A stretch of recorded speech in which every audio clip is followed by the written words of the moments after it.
성부와 성자와 성령의 이름으로 말씀드립니다.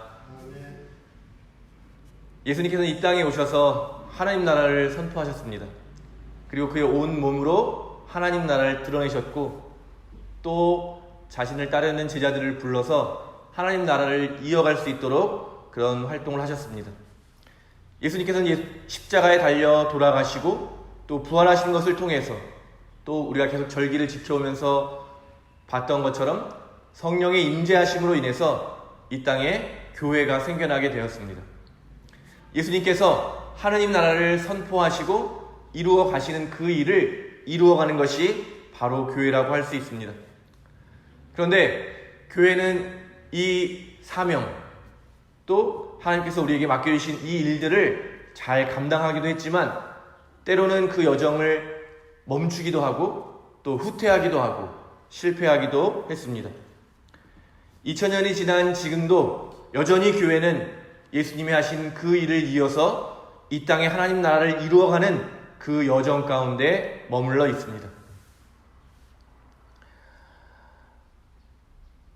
교회가 위기라고 많은 사람들이 이야기를 하고, 또 코로나19로 인해서 새로운 시대가 이제 열리는데 교회가 더 이상 필요 없다고 얘기하는 사람들도 있습니다. 그러나 저는 여전히 교회가 희망이고 또 하나님 나라가 우리 모두에게 복된 소식이라고 믿습니다. 코로나19로 인해서 여러 가지 변화가 예상이 됩니다. 어떤 교회들은 잘 준비를 해서 이 변화에 잘 적응할 수도 있을 것 같습니다. 또 그러나 어떤 교회는 이 변화에 잘 맞추어 적응하지 못하고 그냥 사라져버릴 위기에 처할지도 모르겠습니다. 그래서 많은 사람들이 어떻게 이 변화를 예측하고 이 변화에 잘 적응할 것인가 라는 것을 많이 이야기하고 있습니다. 그러나 오늘 말씀을 읽고 묵상하면서 변화에 잘 적응하는 것보다 더 중요한 것은 바로 복음의 가치를 지키는 것이 아닐까. 예수님이 하신 그 일들을 잘 이어가는 것이 변화에 적응하는 것보다 더 중요한 것이 아닐까 생각하게 되었습니다. 그런 의미에서 오늘 복음 성경의 말씀은 우리에게 많은 것을 새롭게 보게 하고, 또 우리가 알 수 없는 불안한 그 미래를 비추어주는 그런 등불과 같은 역할을 한다고 말할 수 있겠습니다. 여러분, 이 어려운 시기에 우리는 무엇을 해야 합니까? 또 무엇을 할 수 있겠습니까? 성서는 이런 질문하는 우리들에게 이렇게 답하고 있습니다. 오늘 성서를 다시 한번 읽어보겠습니다. 9장 35절의 말씀입니다. 예수께서는 모든 도시와 마을을 두다니시며 가시는 곳마다 회당에서 가르치시고 하늘나라의 복음을 선포하셨다. 그리고 병자와 허약한 사람들을 모두 고쳐주셨다. 바로 예수님이 하신 일을 잘 요약하고 있는데요. 하나님 나라를 선포하는 것, 또 사람들을 가르치는 것, 그리고 가난하고 병든 이들을 돌보는 일이야말로 예수님이 하신 일을 압축해서 표현하는 그런 표현입니다. 결국 우리가 해야 할 일은 바로 이 일이라는 것입니다. 상황이 변화되어도, 시간이 흘러서 세대가 변화되어도 결코 흔들리지 않아야 될 세 가지를 꼽으라면 바로 하나님 나라를 선포하고, 사람들을 가르치고, 가난하고 병든 사람들을 돌보는 일을 교회는 멈추어서는 안 된다는 말씀입니다. 다만 우리가 해온 방식은 좀 변화가 되어야 할 것 같습니다. 많은 사람들이 함께 모여서 찬양하고 기도할 수 없는 이 상황 속에서도 우리는 어떻게 하나님 나라를 선포할 것인가? 사람들이 만나는 것을 꺼려할 때 그런 상황 속에서도 우리는 어떻게 사람들을 가르칠 것인가? 사람들을 만나기 두려워하기 때문에 이런 시대 속에서 가난하고 병든 사람들은 누구보다 더 힘든 그런 삶을 살아가고 있는데 우리는 어떻게 그들을 돌볼 것인가? 더 많이 고민하고, 더 많이 기도하고, 더 많이 준비해야 할 때인 것 같습니다.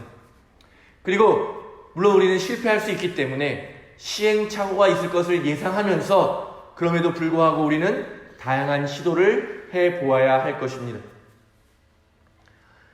예수님을 보던 많은 사람들이 하던 예수님을 평가할 때 파격적이다 이런 말을 많이 합니다.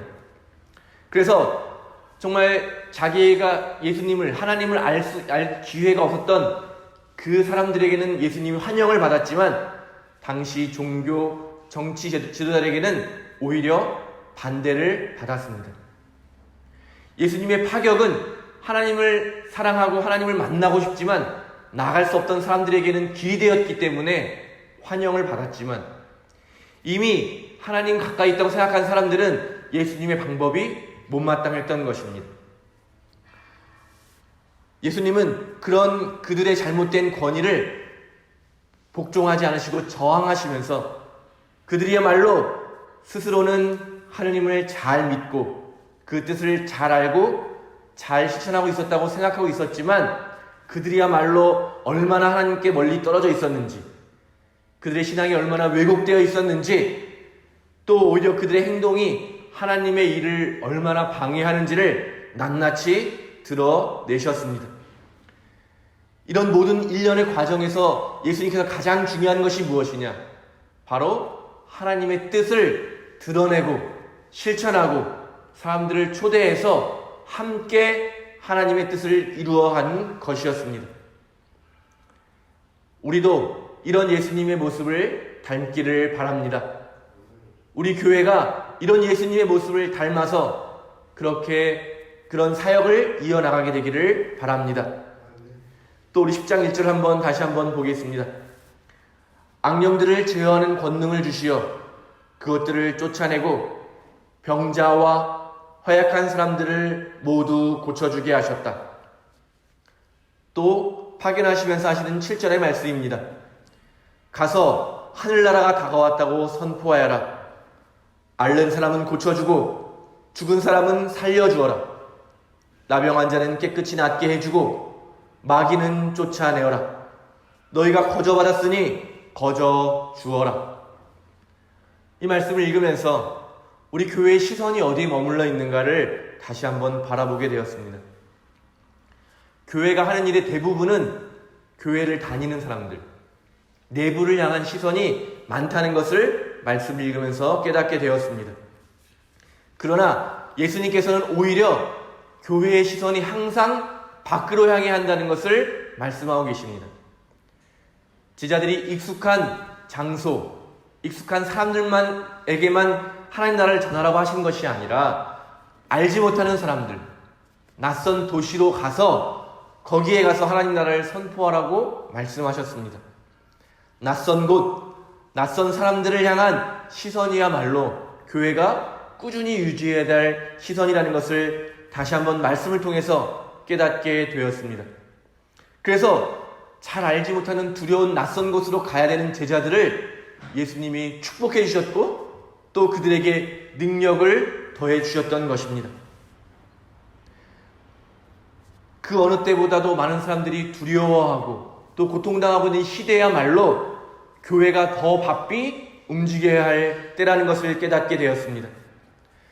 사람들이 힘들어하고 있는 이 시대에 교회는 더 많이 움직이고 더 바쁘게 움직여야 합니다. 고통 속에 있는 사람들, 두려움 속에 있는 사람들, 걱정과 근심에 빠져있는 사람들을 우리는 바라보아야 할 것입니다. 그들을 찾아가서 그들에게 기쁜 소식을 전해야 할 것입니다. 모두가 포기하고 바라보지 않는 그 사람들을 우리는 바라볼 뿐만 아니라 그들을 끝까지 포기하지 않고 그 곁에 머물러야 할 것입니다. 이것이 오늘 예수님께서 저와 여러분에게 요청하시는 말씀인 것입니다. 너희는 나가라. 그리고 아무도 돌보지 않는 사람들에게 나아가거라.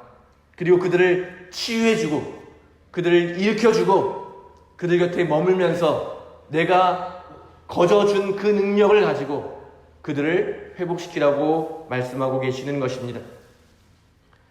예수님께서는 저와 여러분을 축복해 주십니다. 그리고 자신이 하신 그 일을 이제 우리도 해야 한다고 말씀하십니다. 오늘 예수님께서 제자들을 낯선 곳으로 파송하셨을 때 놀랍게도 제자들은 기쁨에 넘쳐 돌아와 주님, 저희가 주님의 이름으로 마귀들까지도 복종시켰습니다 하고 아뢰었다고 성서는 기록하고 있습니다. 제자들은 큰 기쁨에 휩싸여서 예수님께로 다시 돌아왔습니다. 세상의 성공과 안락한 삶이 주는 그런 기쁨이 아니라 제자들이 누린 이 기쁨을 우리 모두가 누리게 되기를 바랍니다. 하나님의 나라를 선포하고 하나님의 나라를 이루어가는 가운데 겪게 되는 그 기쁨을 저와 여러분이 누리게 되기를 바랍니다. 혼란과 어려움의 이 시기에 진정으로 복음을 전하는 복음의 사람으로 살아가게 되기를 간절히 바랍니다. 캄캄한 어둠 속에 있는 이 세상에 한 줄기 빛으로 살아가는 사람이 되기를 간절히 바랍니다. 우리의 힘으로는 불가능할 것입니다. 우리의 능력으로는 실패할 수밖에 없을 것입니다. 그러나 우리가 예수 그리스도를 깊이 바라보고 그분을 깊이 사랑하는 가운데 그분께서 우리에게 거저주시는 그 능력을 가지고 나아갈 때, 뱀같이 슬기롭고 비둘기같이 양순할 때 우리는 하느님의 나라가 바로 우리의 삶에서 이루어지는 그 기적을 경험하게 될 것입니다. 그래서 제자들이 고백했던 것처럼 큰 기쁨에 휩싸이게 될 것입니다. 마침내 그로 인해서 바로 우리로 인해서 우리의 순종 또 우리의 실천을 통해서 수많은 사람들이 하나님의 축복을 함께 누리게 될 것입니다. 그리고 마침내 교회는 예수님께서 선포하신 하나님 나라를 이루어가게 될 것입니다. 이 모든 일은 우리가 해야 할 일이고 우리가 경험해야 될 일이고 우리가 주님의 말씀을 듣고 순종해야 될 그 길이라는 사실을 여러분 기억하시기 바랍니다. 주님께서는 이 모든 일을 위해서 저와 여러분을 불러주셨습니다. 두렵고 떨리지만 아멘으로 응답하며 나가서 주님의 복음을 전합시다. 성부와 성자와 성령의 이름으로 말씀드렸습니다.